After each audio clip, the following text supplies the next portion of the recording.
बीडच्या केज तालुक्यातील टाकळी येथील तरुण विलास घुले याच्या हत्या प्रकरणानंतर आता केजमध्ये वातावरण तापल्याचं पाहायला मिळतंय। 3 दिवसांपूर्वी म्हणजेच 20 जून रोजी विलास घुले याची हत्या झाली होती।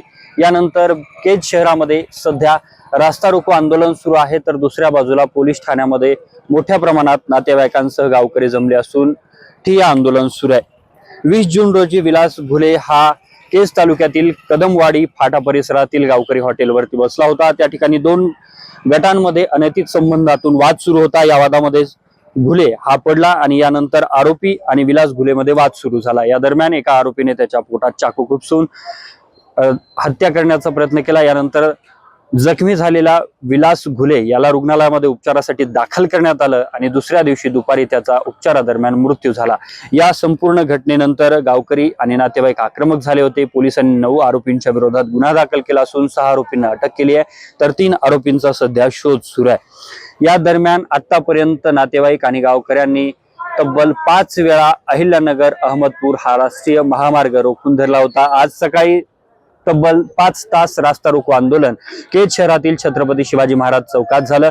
या 5 तासाच्या आंदोलनादरम्यान आंदोलक आक्रमक देखील झाल्याचं पाहायला मिळालं। या दरम्यान एका अँब्युलन्ससह पोलीस स्टेशनच्या परिसरामध्ये तोडफोड देखील करण्यात आली। या आंदोलनाच्या दरम्यान मंत्री पंकजा मुंडे आणि आमदार धनंजय मुंडे यांनी देखील आंदोलकांशी संवाद साधला असून सध्या केज शहर हे बंद आहे, तर आता केज पोलीस स्टेशनमध्ये तिसऱ्यांदा ठिय्या आंदोलन सुरू करण्यात आले। आतापर्यंत मृतदेह नातेवाईकांनी ताब्यात घेतला नव्हता, मात्र आता मृतदेह ताब्यात घेण्यात आला असून केज पोलीस स्टेशनच्या समोर हा मृतदेह ठेवून सध्या हे ठिय्या आंदोलन सुरू असल्याचं पाहायला मिळतंय।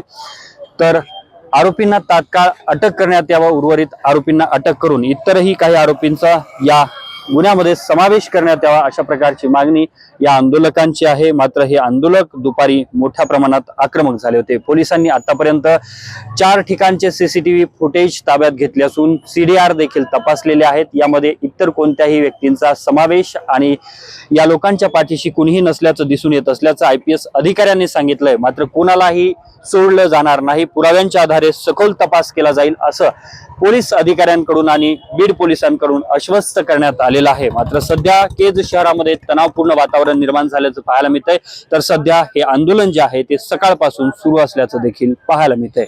कॅमेरा पर्सन प्रमोद सह मी अशोक कालकुटे, TV9 मराठी, केज, बीड।